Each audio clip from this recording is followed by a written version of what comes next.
Tradisi ngabuburit seperti yang dilakukan warga kota Tasikmalaya ini sudah berjalan puluhan tahun.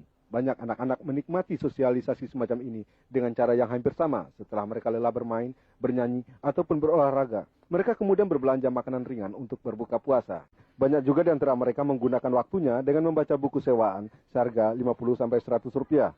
Tradisi ini juga dimanfaatkan oleh orang-orang dewasa untuk menyewakan mainan elektronik semacam game watch, serta para penjual makanan ringan tradisional sampai makanan berplastik hasil industri, serta penjual cenderamata. Tradisi ini juga diikuti oleh para orang tua sambil mengasuh putra-putri mereka. Anak-anak itu mereka biarkan berjalan-jalan di putaran berbatu untuk kesehatan yang dibuat 2 tahun lalu di sekitar kompleks olahraga Lapang Dadaha, Tasikmalaya.